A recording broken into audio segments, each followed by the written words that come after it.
Good afternoon, everyone. Please be seated. Good afternoon. So I will start by thanking our President, Joe Biden, for his long-standing leadership in the fight to save lives from gun violence.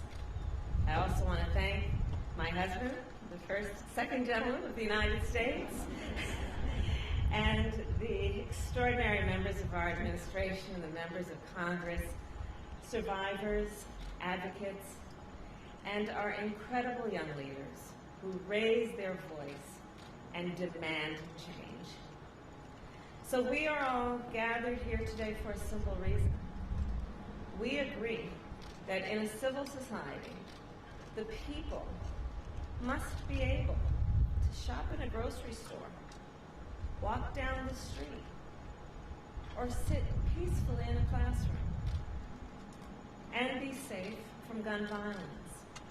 But instead, our nation is being torn apart by the tragedy of it all, and torn apart by the fear and trauma that results from gun violence. Recently, I have met with students on college campuses across our country, and when I'm there, every time I turn to the students and I make a request of them. And what I ask is, please raise your hand if you have had an active shooter drill while you were in elementary or middle school. Every time, a sea of hands goes up. Because in today's world, on the first day of school, students, yes, learn the name of their teacher. Yes, they learn the location of their cubby. And they learn how to quietly hide from an active shooter. In fact, when having this conversation, a student once told me, "I don't like going to fifth period." "Why, honey?" I asked. "Because in fifth period, there's no closet." In our country today, 1 in 5 people has lost a family member to gun violence. Across our nation, every day about 120 Americans are killed by a gun. And while this violence impacts all communities, it does not do so equally. Black Americans are 10 times more likely to be victims of gun violence and homicide. Latino Americans twice as likely. And as a former courtroom prosecutor, I will tell you I have personally prosecuted homicide cases. I have seen with my own eyes what a bullet does to the human body. We cannot normalize any of this. These are not simply statistics. These are our children, our brothers and sisters, our mothers and fathers. As a former district attorney, attorney general, and U.S. senator, and now as vice president of the United States, I have grieved with parents who have lost a child. I have comforted children who have been traumatized by losing a parent or a sibling. We owe it to them and to those living in fear to act without delay. And on this issue, we do not have a moment to spare, nor a life to spare. And here's the thing. Solutions do exist. It's a false choice to suggest you either have to choose between supporting the Second Amendment or passing reasonable gun safety laws. That's a false choice. President Biden and I believe in the Second Amendment, but we also know common sense solutions are at hand. So I'll close with just a couple points. First, President Biden and I continue to be deeply inspired by the students who are leading this movement. So many of whom are here. And second, in so many ways, we are then propelled by their work, by your work. And being propelled by what you are doing, we are expanding our work. With this new office, we will use the full power of the federal government to strengthen the coalition of survivors and advocates and students and teachers and elected leaders, to save lives and fight for the right of all people to be safe from fear and to be able to live a life where they understand that they are supported in that desire and that right. And with that, I will now introduce a national leader on this issue. He was only 15 years old when he joined this movement. He is an organizer, he is an advocate, he is a coalition builder, and he is the first Gen Z member of the United States Congress. Representative Maxwell Ross.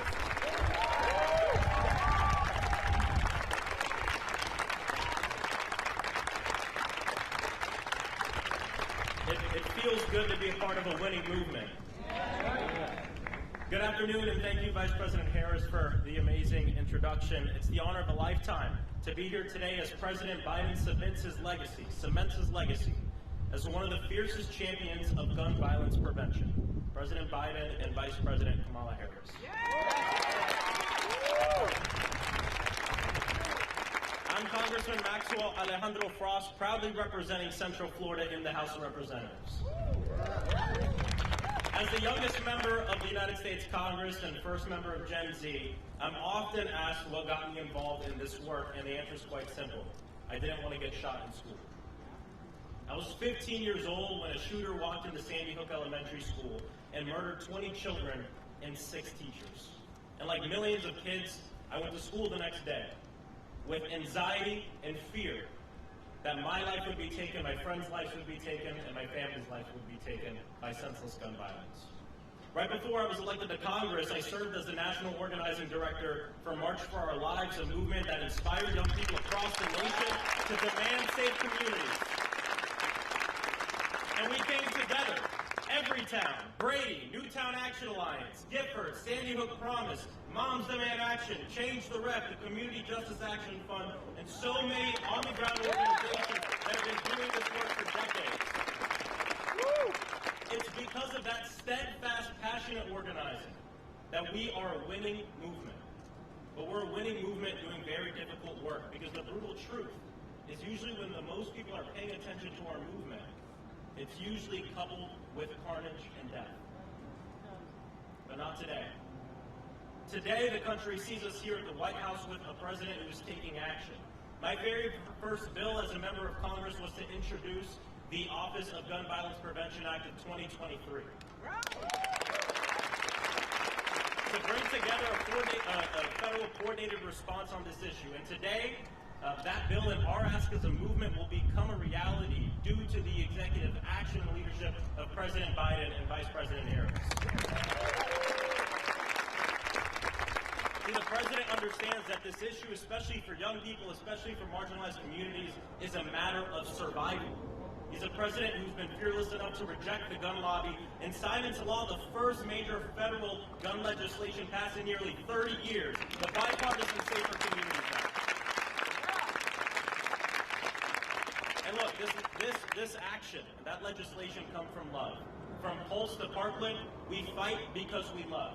From Breonna Taylor to Trayvon Martin, we fight because we love. From Tiana Major, Joaquin Oliver, Jamie Guttenberg, we fight because we love. Because when you love somebody, you want them to live free of gun violence. That is what true freedom is. And President Biden wants that safety and freedom for every American. And if this week has shown us anything, because the White House has been very busy this week, it's that Joe Biden wants to be and is a president that understands the power of young people. A president fighting for the world that we deserve. Today, as this administration announces yet another piece of groundbreaking action in the fight to save lives, I am proud to introduce the President of the United States of America, President Joe Biden.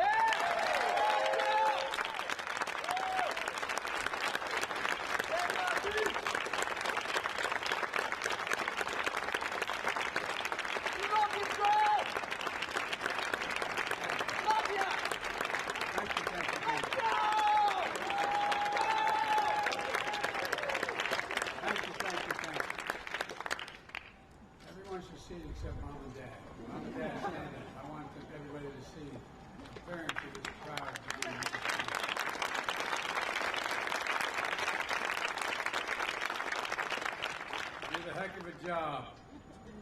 Congressman Frost, thank you for the introduction, and you've helped power movement that's turning a cause into reality.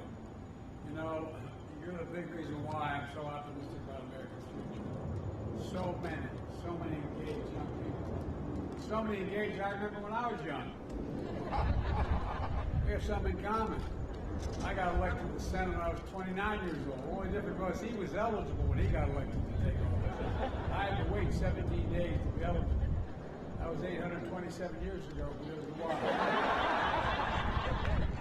Folks, Vice President Harris, members of the Cabinet, so many members of Congress who are here, and relentless leaders on this critical issue. You know, one of the members who couldn't be here today is a really important member, Senator Chris Murphy. With Chris, who together with Congressman Frost introduced the bill, created a dedicated gun violence prevention office. He couldn't be here today. Since the tragedy in Sandy Hook, and I remember being there. I remember that how I met with every one of the parents here, met with every member, every family member. What I do also remember is that I remember as we were leaving, the state police doing the investigation asked Senator to meet with me, if I could meet with him. And I said, of course I would.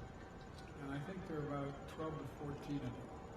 I walked in the room, and two of them started crying. And they said, we need help. We need help. And I looked at them, I said, what can I do? And they said, we need psychiatric help. We need help. We need help. Anyone who doesn't think that these kinds of engagements have a permanent effect on young children, in many cases older their entire lives, if they never had a bullet touch them, misunderstandings. These were hard and tough cops asking me, could I get them psychiatric help?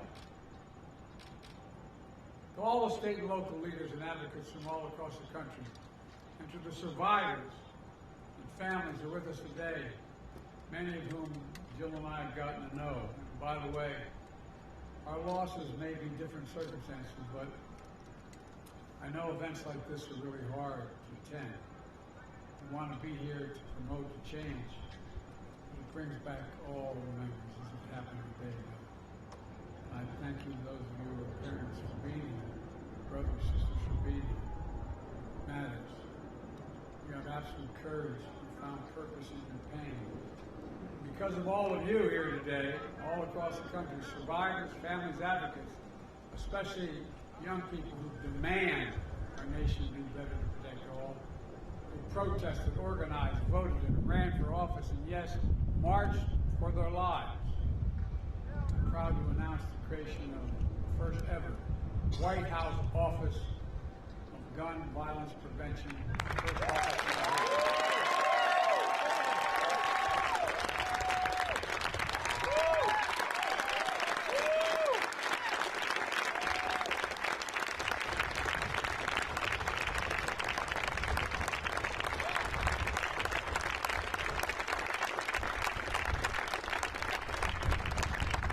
created by executive order, I determined to send a clear message about how important this issue is to me and to the country.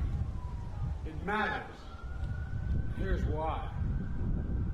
After every mass shooting, we hear a simple message. The same message all over the country. I've been to every mass shooting. Do something. Please do something. Do something to prevent the tragedies that leave behind survivors who will always carry the physical and emotional scars.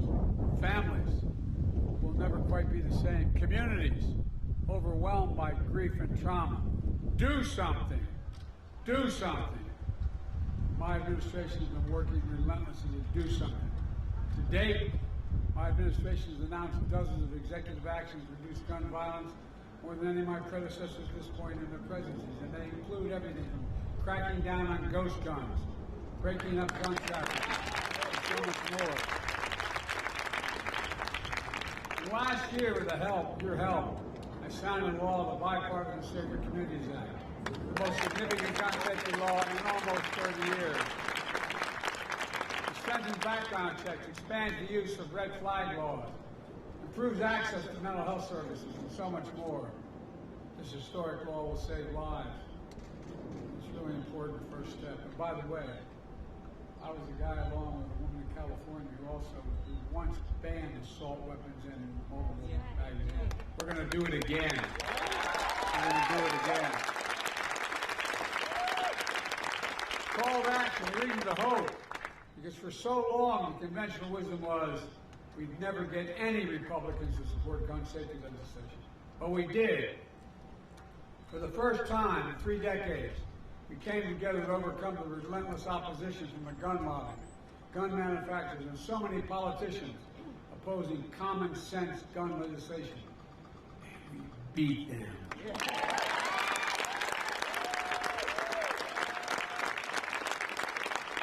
We did it through a bipartisan effort that included a majority of responsible gun owners. We're not stopping here. Again, I'll say it again. I'm not going to be quiet until we get it done. It's time again to ban assault weapons high-capacity magazines.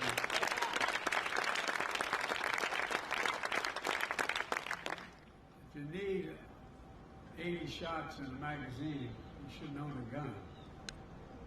Because, look, last time we did it, it worked. We also, last time, we established universal background checks that require safe storage of firearms. It's time.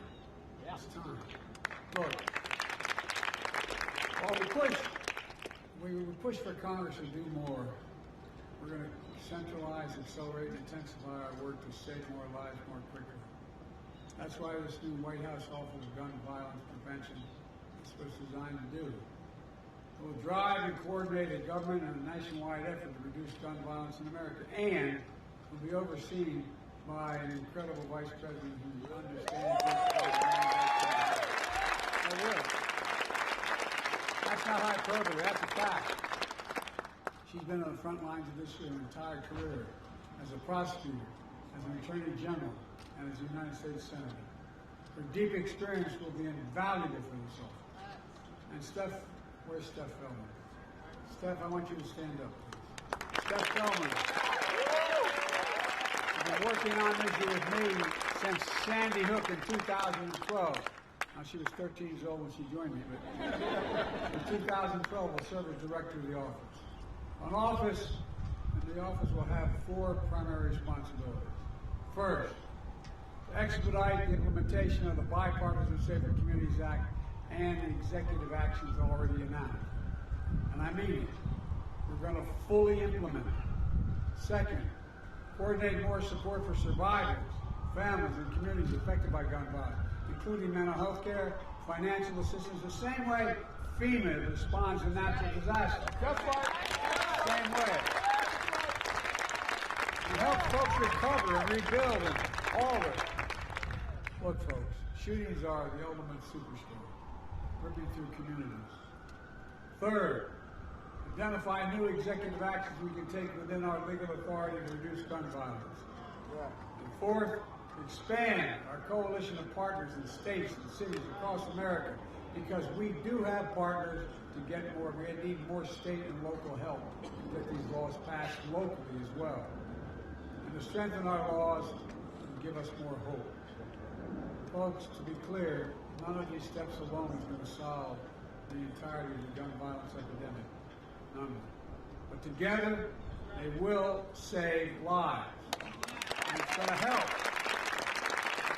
It will help rally the nation with a sense of urgency and seriousness of purpose. Today, guns, I never thought I'd even remotely say this in my whole career. Guns are the #1 killer of children in America. Guns are the #1 killer of children in America, the United States of America. More than car accidents, more than cancer, more than other diseases. In 2023 so far, our country has experienced more than 500 mass shootings and well over 30,000 deaths due to gun violence. This is totally unacceptable. It's not who we are. And we have to act. We have to act now. Let me be very clear. Members of the Congress refuse to act, then we'll need to elect new members of Congress.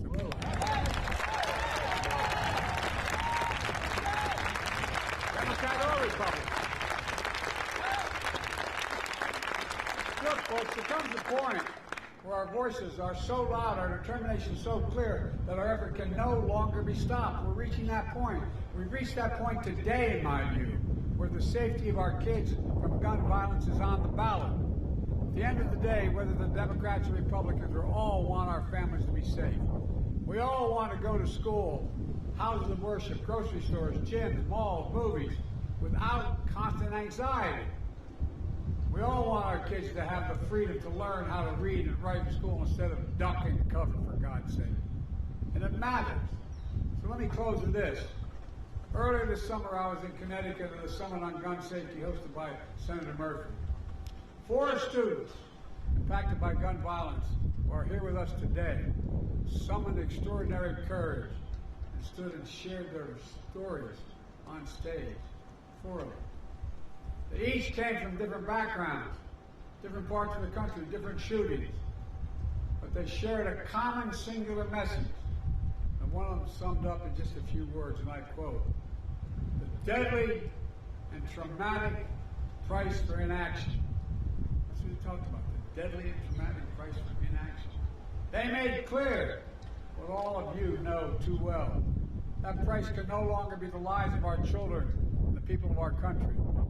They spoke for an entire generation of Americans who will not be ignored, will not be shunned, and will not be silenced. And I know progress is hard. I've been at this a long time, and we've done it before. We can do it again. As we're here, I'm here to tell you, to you and Vice President Harris hears you as well. You're right. You're right. We're by your side, and we're never going to get up. You can give up dealing with this problem.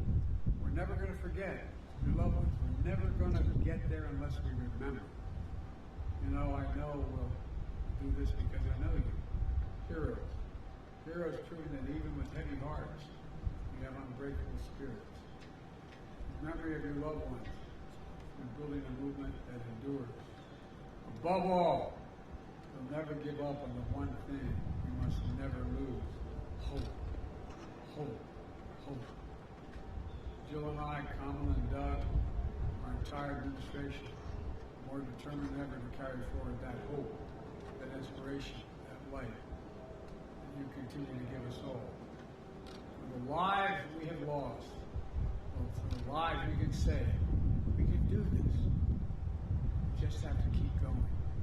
We just have to keep the faith. We just have to remember who we are. Every time I walk out of my grandpa's house up in Scranton, he'd yell, "For real. Joey, keep the faith."